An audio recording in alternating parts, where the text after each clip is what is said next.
First, we make sure the targets are vulnerable via a cursed touch or however you want to go ahead and do it.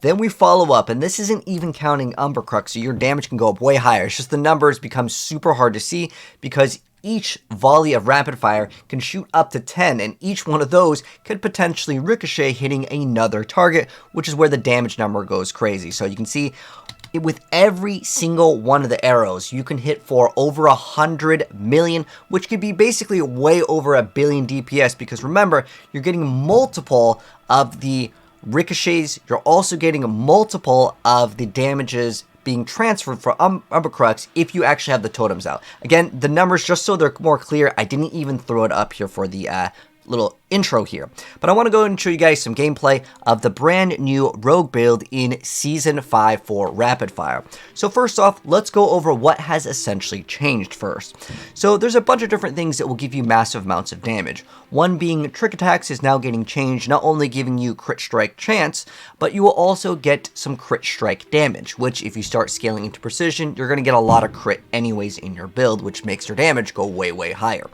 You also have things on the legendary node like Tricks of the Trade, which is going to grant yourself basically another multiplier, and all you have to do is either use dash or go ahead and use the shadow step, and this is going to last for 8 seconds. Now currently in season 4, it only works for your next one attack. So if you want to play this in Season 4, I'll be making an updated build guide, but a lot of you guys wanted this to be ready, and Season 5 is only just a couple weeks away, and I want you guys to have all the info ready to go. Now keep in mind, take anything with any video for Season 5 with a grain of salt, as things are subject to change, but I don't see this getting drastically changed to where the whole build is going to be playing completely different.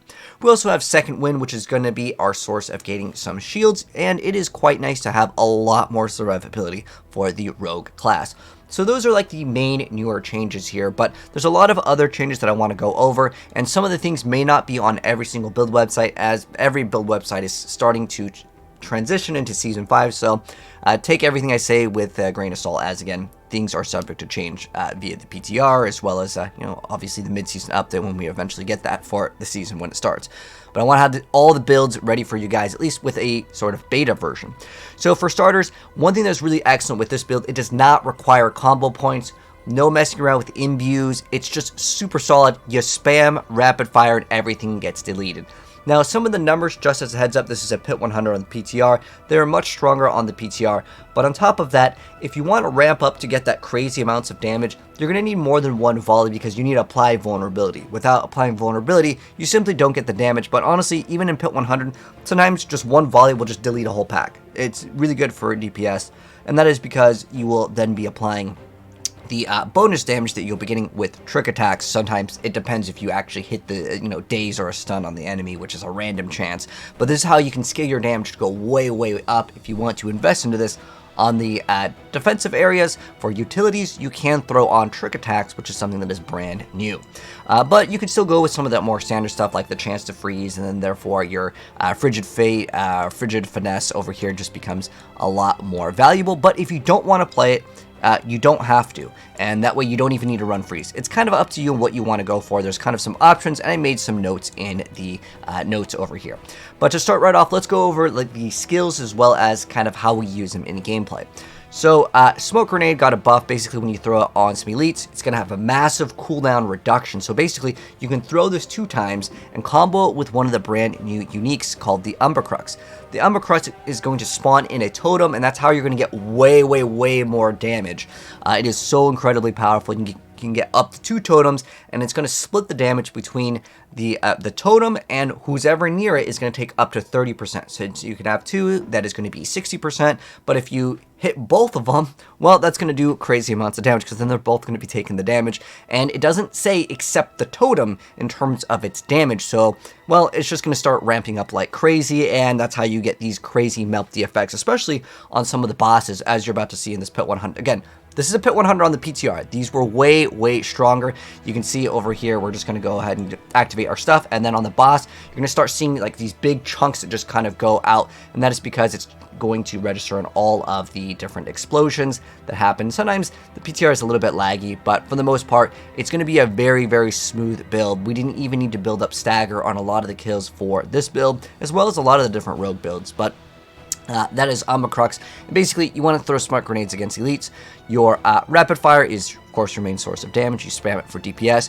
So you activate Dark Shroud as well as Caltrops on certain elite packs, and that is to activate Crux, because Crux gets activated when you use a subterfuge skill. That's why there's so many subterfuge skills in here. You can also run Concealment if you want to, but it's up to you. And then we also run Shadow Step and Dash just for extra mobility and utility. And on top of that, it will also give you a bonus set of damage, and that is something with Tricks of the Trade, which we just talked about. And then, again, if you are crowd controlled, then just Shadow Step away. But if you want to drop Dash, that is kind of optional. And then we run Inner Sight because, well, I don't really want to deal with combo points at all. So as far as the aspects and uniques over here, we're of course going to be running the Crown of Lucian. It's the best thing, just gives you massive amounts of damage.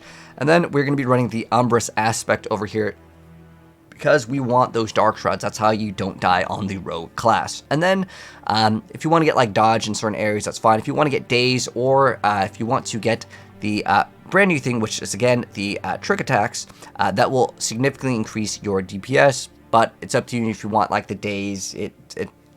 Something that you'll have to decide for yourself, or if you just happen to get the temper, it's up to you. And then as far as our gloves, of course, we want to have a Cursed Touch somewhere, so we need to throw a Cursed Touch over on our gloves, or you can throw it on the one-handed weapon, but basically you need to apply vulnerability, and there's just an easy source right here because you don't play combo points with like puncture or something like that. But you're just really looking for that crit strike chance, ranks to rapid fire, any of those greater affixes are good, attack speed's fine too.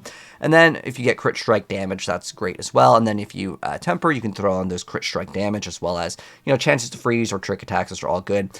And then we also have the aspect of the Crowded Sage, because we don't have some sort of might for damage reduction. Crowded Sage is excellent, as you can get a lot of dodge on the Rogue class already, and you can throw that on in the defensive category if you want to temper either total armor, life, or get dodge. Well, this kind of helps out as well over there. And because you get the shield, the Rogue class is actually very, very tanky now, which is awesome. And then on top of that, getting armor on one of the rolls is going to be required unless you want to run Juggernaut. It's just much better. Just try to get a roll on armor. If you happen to get that greater affix, you may not need to temper the armor. It just kind of depends on your rolls of other pieces of gear, and if you want to invest just a little bit into the Paragon board, or you can actually throw on skulls now that we have one of the brand new uniques, which is going to be the Arachnos Wake.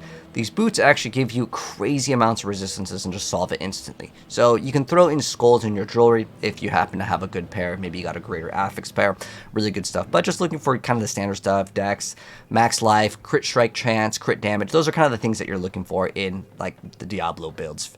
And then this one's no different. Other than you do want to get crit strike damage as one of the rolls on a lot of your pieces of gear if you can, as that will be something that you will scale because you're going to be running precision in the passive. But there's another build which you can actually run momentum if you want to. You just get damage per Dark Shroud. It's another thing that will be very popular, but it works quite well already right now if you just get crit.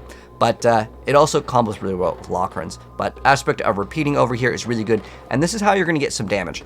Now, at the moment, it's unclear if they're going to be changing this, because how it works right now is when you get the ricochets and you're using the exploding rapid fire ones with the Scoundrels Kiss, they shoot out regular ones, not exploding ones. If they shoot out exploding ones, if they update it, it's going to be really good. But even if they don't, it's not that bad either, because what you can do is you can actually shoot these out in almost random directions, it seems like. So you can shoot basically nothing, and what it will do in the gameplay over here, let me see if I can go find it, where I'm literally just shooting nothing. And you'll see over here, I'm just shooting the totem, and you could see the rapid fire is just going out in all directions. And that's not the explosion ones. Those are basically the ones that are registering with the aspect of repeating. So it is almost like it doesn't really matter what they do. If they keep it the same, you're going to have better AoE clear. If they change it to actually have those explosions, well, the damage is going to go actually even crazier, because then you're going to have those rapid fires explode again, hitting both of the totems, which both of them activate off each other. And, well, yeah, you can see the damage is going to be even stronger. So I really don't care what they do in terms of patching or changing this with the Scoundrels Kiss. But nonetheless, it'll be interesting to see what they do. And then Lockrans Talisman, because every single build will be running it in Season 5 going forward. Same thing with, like, Ring of Star Skies, Crown of Lucian, and the Arachnos Wake. Like, every single class is going to be playing those. And then we, of course, have Scoundrels Kiss. If you're playing Rapid Fire, you got to run it. It's too much damage to give up. If you can't get the greater affix ranks to rapid fire or the critical strike chance, it's great. If you do want to run imbues, you could throw in poison imbue, you can throw in the cold. It's kind of up to you on the build. I felt like it was smooth enough as is, but if you want to activate the frigid finesse, that's fine, and then you can obviously run the cold imbue. It's up to you. There's just really not that much room to put more ranks because every single build has to play these in the next season as of right now. And then Umbercrux, obviously, it's part of the new build. You got to run it. And then the last one's kind of up to you. Do you want to get more damage in some other areas? I like accelerating because it just makes the build feel a lot more responsive for activating all the other skills, because a lot of skills are tied, their animations are kind of tied to how much attack speed that you have. And, well, I like accelerating, but run whatever you want to here. It's not anything that is really strict on this. It's kind of like your open slot. But I highly recommend repeating. Again, it works so well with the Umbercrux. It's actually worth running now because a lot of times before you wouldn't run it. So as far as your gems goes, emerald, rubies, and then in the jewelry category, if you are missing some armor, you can run the skulls, because Reckless Wake basically just says, hey, you're done with resistances. This and Starless Skies makes things so easy to cap out on resistances, which is excellent. Now, as far as the skill tree, let's go ahead and go over that. So there are a couple variations here. So first off, the first 2 skill points don't matter. Then you max out Rapid Fire. Now, you can do the more damage after Evade, or if you're running into resource problems, hey, run improved, it's totally fine too. We get Siphoning Strike, Sturdy, and then we do want to put 3 points into the Shadow Step. Not in the base, but like you want to put into Discipline. Some of these things may not have the updated text, just as a heads up, but this basically gives you the ability to daze and stun, which will then now proc the bonus on trick attacks. I know it doesn't show up here. Remember, the new trick attacks is this, which gives you more crit strike chance and crit damage, whereas the old one over here, well, it just gives you when you crit a daze, they are knocked down. So then you could maybe run Retribution or whatever, but it's not that big of a deal if you are playing Season 4. I'll try to make an updated build guide for specifically Season 4, but for now, I just want to go ahead and use this one. So next up, we have obviously Dark Shroud, then we get Smoke Grenade, and there's another one that gives you cooldown reduction. Again, since some of this stuff isn't updated on every build website. Exploit, Malice, kind of like your bread and butter. We don't need any imbuements, but if you want to, hey, Cold Imbue is totally fine, and you can also get Frigid Finesse. I decided to go for Trick Attacks in my gameplay over here, but if you do get like Chance to Freeze, well, you need some sort of Chance to Freeze, otherwise Frigid Finesse is absolutely useless. Losing out on this multiplier is pretty big. However, since you get so much with trick attacks, it basically doesn't matter, and you get basically 100% crit with it, so it's up to you. Then these actually do different things. One of them that's like super OP, and I hope they don't nerf this, but it doesn't really matter too much for Rogue because there is a lot of different builds that will be benefiting on all of the different Dark Shroud buffs, where you can only lose a Dark Shroud every, I think, 1.5 seconds is the number now, which is huge. But this thing, I think, I genuinely think it's a little bit too OP. I'm hoping that they don't nerf it because it's a defensive thing anyways, but this thing just makes the Rogue build super, super OP. I really, really want them to keep it the way it is. It doesn't actually give you lucky, it gives you like barrier. It's just so dang good. And then while moving, you gain energy. You don't need that, you just want it for haste. And then of course we get precision because it's pretty much how the ranged Rogue build plays. However, you could run close quarters, you could even play momentum. It's actually totally fine, just probably not victimized. And the PTR, it's kind of broken, so it doesn't really like work, but nonetheless it might emerge as another build later down the line with, let's say, Pen Shot. But as far as Paragon Board, this is where it gets crazy, guys. Look at this. We have 8, yes, 8 Paragon boards here for Season 5. So let's go ahead and go over this because this is actually one of the biggest like improvements, as well as things that I am genuinely impressed that we were able to actually fit this in. So for starters, on the first one, we are going to be getting a Ranger. And then the second one, let's make this a little bit bigger because it's kind of hard to see, I know. It's tiny, but again, everything will be linked down below. And then we run Exploit with Exploit Weakness, and then we can go into Cunning Stratagem with Combat, and then we go back to Cheap Shot with Devious, and then we go and get No Witness, and we want to make sure we get this because it gives you basically double of the bonus on the rare node, so you get crazy amounts of HP on that. And then we can go, the last few don't really matter in terms of the order, but we also go for Leirana's Instinct, and we get Chip, and we get Tricks of the Trade. Remember, in Season 4, this does not work. In Season 4, you can skip this board.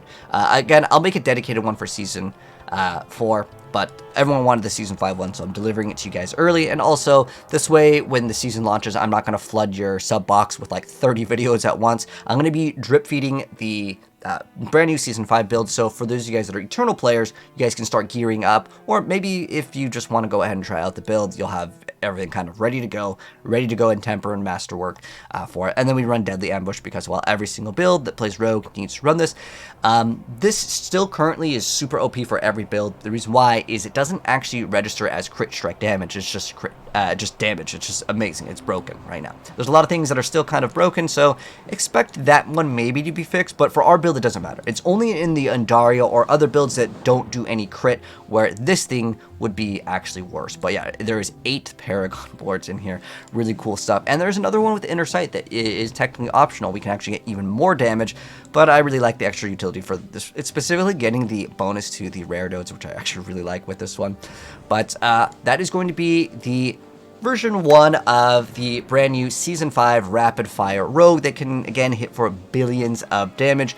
You will, again, like, I know if you guys see these numbers here, you might be like, dude, he's only hitting for, like, 20 mil on that one. Again, the targets are just dying too fast. If you want to get the big damage, the target actually has to survive and actually be stunned. You need to maybe activate caltrops, and, of course, you need to make sure that you're proccing all of these things. For really smooth 100s, you barely even need to activate a lot of the things. You're saying I'm not going to be activating the Umber Crux every single time. But if I was, yeah, you're getting billions of damage for each, like, activation of rapid fire. You can get crazy amounts of damage, and I would say this is probably one of the builds that a lot of people will be interested in.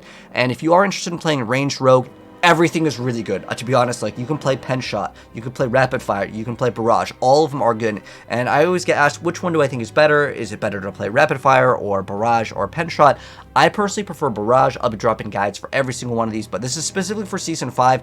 Check the notes if you maybe don't have some of the gear, as we're right now, obviously Crown of Lucian isn't out, but I already mentioned we're going to be dropping a lot of video guides for Season 5 as the week goes on because, well, we only have a couple more weeks before Season 5 comes out, but rented long enough. Just wanted to go ahead and let you guys know that, yeah, we're going to be dropping lots of Season 5 builds, and we'll update them if they need to be changed, as, again, there's not, like, an item. It's not like the Chain Lightning Sword where, like, well, it's probably getting nerfed, but who knows? We'll see. But anyways, if you're new here, hit subscribe, turn that bell so you don't miss out on the update for the Season 5 one, and like I said, I'll drop a Season 4 one with combo points and without, I think is what I'm going to do, because with combo points, you can go even crazier with damage, but there comes to a point where, like, you really don't need that damage, unless you're trying to push for rank 1. Anyways, take care, and I'll catch you guys in the next video. And everything will be linked down below, in case you guys need the build website that has everything listed. But peace out.